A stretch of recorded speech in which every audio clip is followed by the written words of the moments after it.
দ্বিপাক্ষিক সহযোগিতা বাড়াতে কাতারের সঙ্গে 10 চুক্তি ও সমঝোতা স্মারক সই, জনশক্তি রপ্তানিতে গুরুত্ব।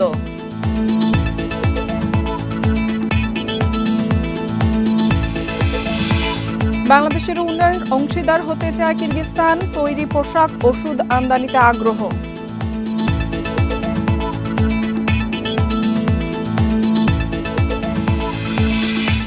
রানা প্লাজা দুর্ঘটনায় আহত শ্রমিকদের অর্ধেকই ফিরতে পারেনি স্বাভাবিক জীবনে, এখনো বেকার 42% শ্রমিক, বিলসের তথ্য।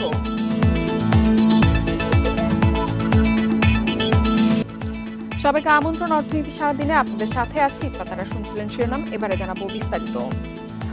বাণিজ্য, জনশক্তি রপ্তানি সহ দ্বিপাক্ষিক সহযোগিতা বাড়াতে বাংলাদেশ ও কাতারের মধ্যে 5টি চুক্তি ও 5টি সমঝোতা স্মারক সই হয়েছে। ঢাকা সফরের দ্বিতীয় ও শেষ দিন দুপুরে প্রধানমন্ত্রীর কার্যালয়ে কাতারের আমির ও প্রধানমন্ত্রী শেখ হাসিনার মধ্যে দ্বিপাক্ষিক বৈঠকের পর এসব চুক্তি ও সমঝোতা সই হয়। পরে ভিডিও কনফারেন্সে ঢাকার কালশিতে নিজের নামে একটি পার্ক ও সড়কের নামকরণের উদ্বোধন করেন কাতারের আমির শেখ তামিম বিন হামদ আল থানি। মধ্যপ্রাচ্যে বাংলাদেশের গুরুত্বপূর্ণ শ্রমবাজার কাতার। দেশটিতে কাজ করছেন প্রায় 4 লাখ বাংলাদেশি। এলএনজি সহ দেশের জ্বালানি চাহিদার একটি বড় অংশও কাতার থেকে আমদানি হয়। এমন দ্বিপাক্ষিক দৃঢ় সম্পর্কের মধ্যেই সোমবার ঢাকা সফরে আসেন কাতারের আমির Sheikh Tamim bin Hamad Al Thani. সফরের দ্বিতীয় দিন সকালে প্রধানমন্ত্রীর কার্যালয়ে দ্বিপাক্ষিক বৈঠক অনুষ্ঠিত হয়। প্রথমে একান্ত আলোচনায় বসেন প্রধানমন্ত্রী শেখ হাসিনা ও কাতারের আমির Sheikh Tamim bin Hamad Al Thani. প্রতিনিধি পর্যায়ের দ্বিপাক্ষিক বৈঠক শেষে হয় চুক্তি স্বাক্ষর।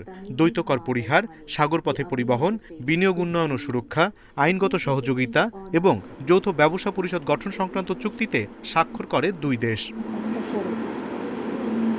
এছাড়া শ্রমশক্তি, বন্দর পরিচালনা, উচ্চশিক্ষা ও বৈজ্ঞানিক গবেষণা, যুব ক্রীড়াক্ষেত্র এবং কূটনৈতিক প্রশিক্ষণের সহযোগিতা সংক্রান্ত সমঝোতা স্মারক সই করে বাংলাদেশ ও কাতার।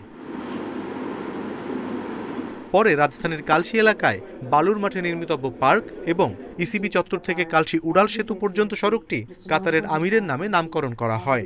প্রধানমন্ত্রীর কার্যালয় থেকে ভিডিও কনফারেন্সের উদ্বোধন করেন কাতারের আমির। অনিমেষ কর, ইন্ডিপেন্ডেন্ট নিউজ, ঢাকা।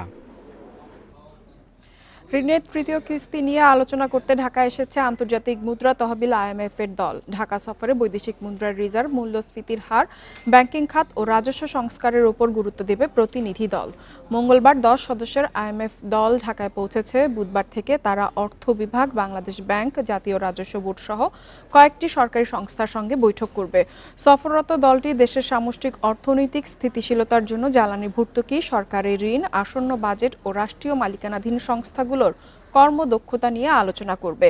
এছাড়া ব্যাংকিং খাতে বেশ কিছু সংস্কার প্রস্তাব ও ব্যাংক কোম্পানি আইন বাস্তবায়ন সহ অগ্রগতি নিয়ে আলোচনা করবে সংস্থাটি। আগামী 8 মে পর্যন্ত ঢাকায় থাকবে প্রতিনিধি দল।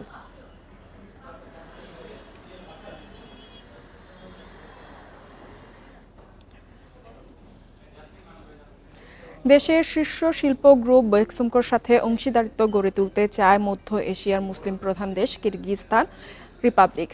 নিতে চায় তৈরি পোশাক, ওষুধ সহ নানা পণ্য। সকালে গাজীপুরে বেক্সিমকো ইন্ডাস্ট্রিয়াল পার্ক পরিদর্শনে এসে এমন আগ্রহের কথা জানিয়েছেন দেশটির উপ পররাষ্ট্রমন্ত্রী আভাজবেক আতাখানভ। তিনি জানান, বাংলাদেশের উন্নয়ন অংশীদার হতে চায় কিরগিজস্তান। প্রাকৃতিক সৌন্দর্যে ও খনিজ সম্পদে ভরপুর মধ্য এশিয়ার দেশ কিরগিজ রিপাবলিক। মধ্য-এর দেশটিতে বসবাস করে প্রায় 70 লাখ মানুষ। গত শতাব্দীর শেষ ভাগে স্বাধীন হওয়া কিরগিজ রিপাবলিক যুক্ত হতে চায় আধুনিক বিশ্বের মতো উন্নয়নের মূলধারায়। এজন্য বিভিন্ন দেশ থেকে নিচ্ছে অভিজ্ঞতা।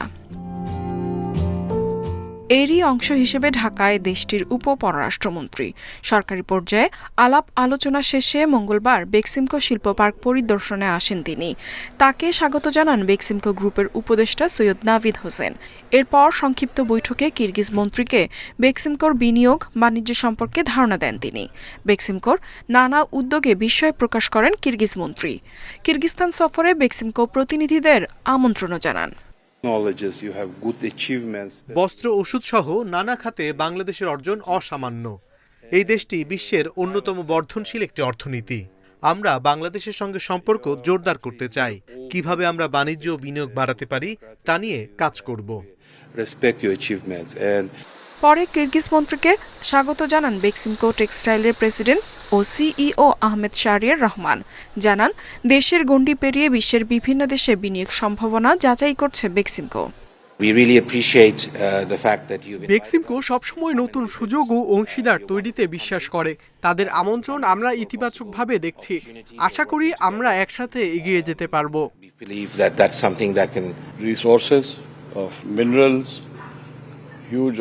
কিরগিজস্তানের ব্যবসা বান্ধব মনোভাবে আমরা খুশি। বেক্সিমকোর বিস্তৃত উদ্যোগ সম্পর্কে তাকে জানিয়েছি। কিভাবে একসাথে কাজ করে আমরা এগোতে পারি সে উপায় খুঁজছি। আশা করি আমরা ভালো কিছু অর্জন করব।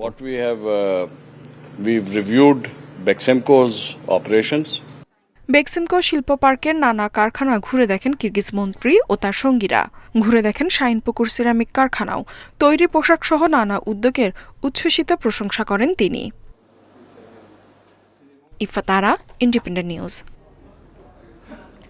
রানা প্লাজা ধসের 1 দশক পার হয়ে গেলেও দুর্ঘটনায় আহত শ্রমিকদের প্রায় অর্ধেকই এখনও স্বাভাবিক জীবনে ফিরতে পারেনি। 42% শ্রমিক রয়ে গেছেন বেকার। মঙ্গলবার রাজধানীতে Bangladesh Institute of Labour Studies BILS আয়োজিত এক অনুষ্ঠানে একথা জানানো হয়। এ সময় বলা হয়, এখনও অনেক শ্রমিককে ঝুঁকি নিয়ে কাজ করতে হচ্ছে। 11 বছর আগে রানা প্লাজা ধসে প্রাণ গিয়েছিল 1135 শ্রমিকের। আহত শ্রমিকদের 42% এখনও কর্মহীন, আর কাজ করার শক্তি নেই 48%। অনুষ্ঠানে বলা হয়, নিরাপদ কর্মপরিবেশ আর কার্যকর ট্রেড ইউনিয়ন না থাকায় রানা প্লাজার মতো ঘটনা ঘটেছে। গেল 1 দশকে এই বিষয়ে নানা উদ্যোগ নেওয়া হলেও তা পর্যাপ্ত নয় বলেও দাবি করা হয় আলোচনায়। এমন অবস্থায় সমন্বিত প্রচেষ্টার মাধ্যমে কর্মক্ষেত্রে শ্রমিকের মৌলিক অধিকার নিশ্চিতের দাবি করেন বক্তারা।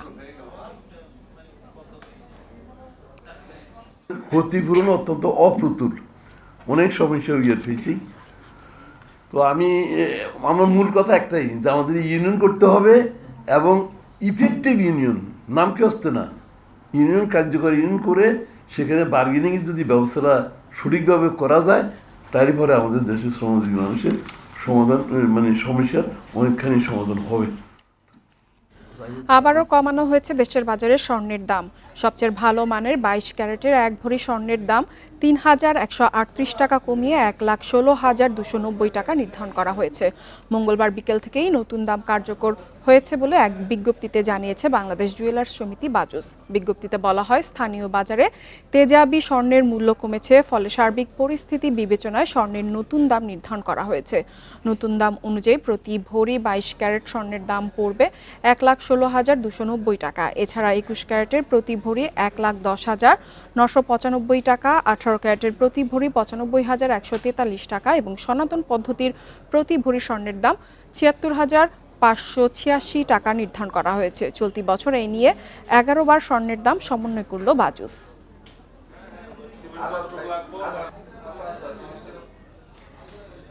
দেশের ইতিহাসে সর্বোচ্চ বিদ্যুৎ উৎপাদনের রেকর্ড হয়েছে সোমবার রাত ৯টায়। এ সময় ১৬,২৩৩ মেগাওয়াট বিদ্যুৎ উৎপাদন হয়েছে।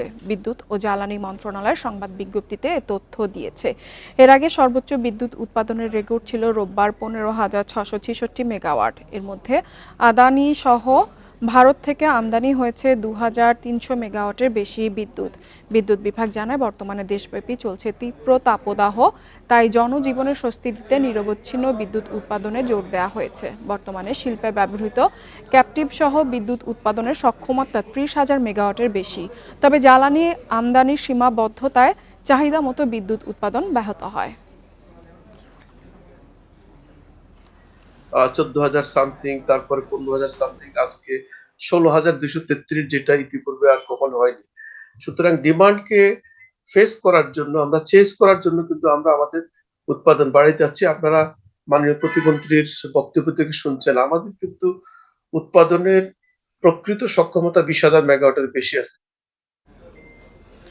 এদিকে তাপমাত্রা বৃদ্ধির সাথে পাল্লা দিয়ে বাড়ছে বিদ্যুতের চাহিদা। বাড়তি উৎপাদনের পরও লোডশেডিং এড়াতে পারছে না বিদ্যুৎ বিভাগ। শহরে স্বস্তি থাকলেও গ্রামে ভোগান্তিতে গ্রাহক।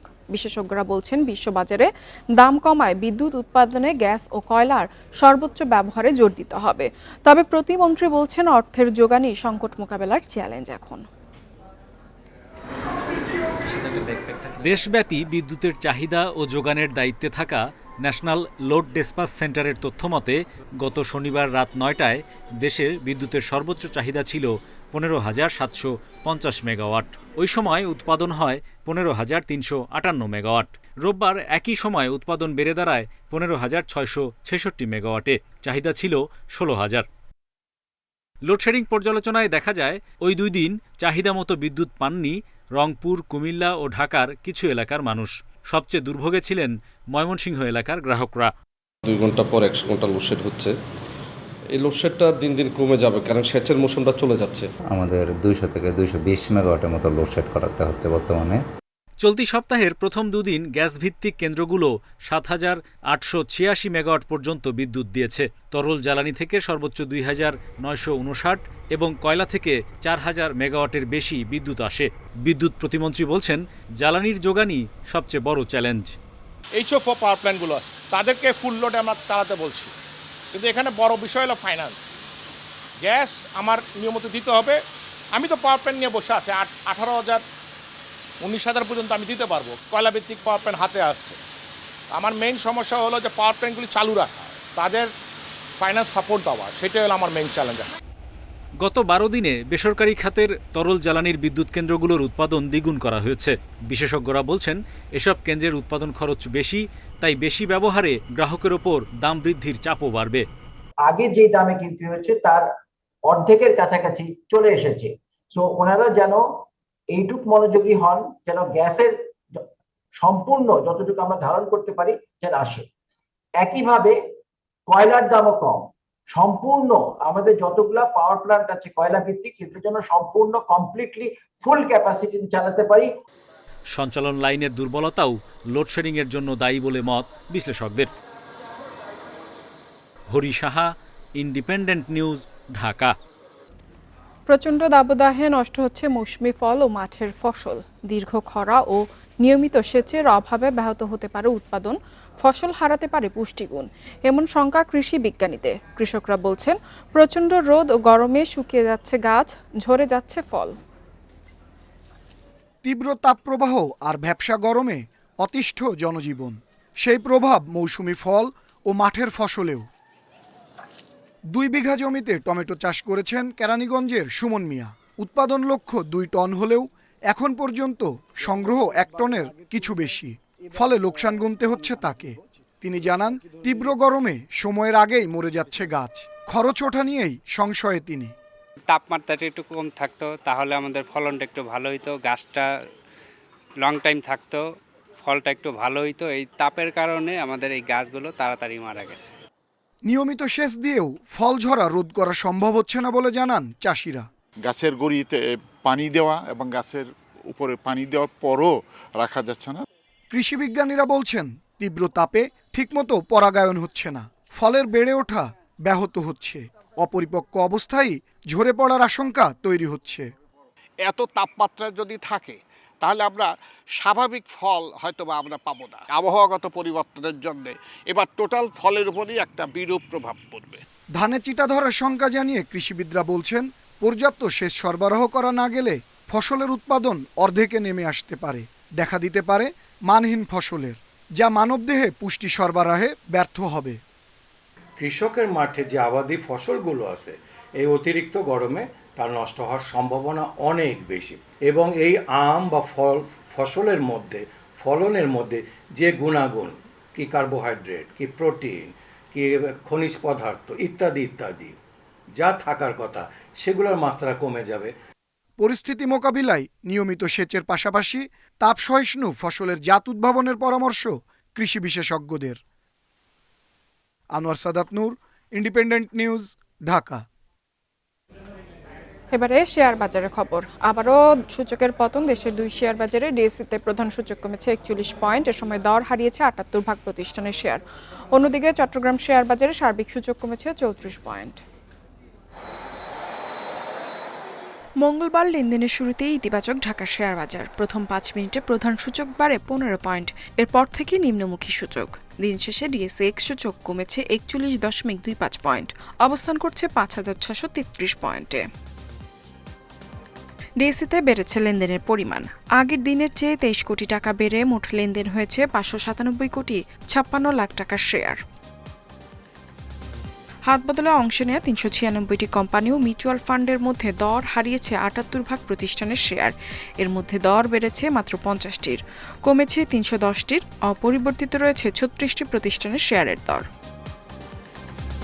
সবচেয়ে বেশি লেনদেন হওয়া প্রতিষ্ঠানের তালিকায় প্রথম এশিয়াটিক ল্যাবরেটরিজ, দ্বিতীয় লাভেলো, তৃতীয় অবস্থানে গোল্ডেনসন। শতাংশের দিক থেকে দরবৃদ্ধি তালিকায় প্রথম অবস্থানে বিডি থাই ফুড, দ্বিতীয় ওরিয়েন্ট ইনফিউশন, তৃতীয় অবস্থানে লাভেলো। অন্যদিকে চট্টগ্রাম স্টক এক্সচেঞ্জের সার্বিক সূচক কমেছে 34.70 পয়েন্ট, লেনদেন 15 কোটি 69 লাখ টাকার শেয়ার। ইফাতারা, independent news. আর এই ছিল অর্থনীতি সারাদিনের আজকের আয়োজনে। ইন্ডিপেন্ডেন্ট টেলিভিশনের সব খবর আরও জানতে চোখ রাখুন ফেসবুক, ইউটিউব এবং এক্সে। আমন্ত্রণ আমাদের পরবর্তী সংবাদে।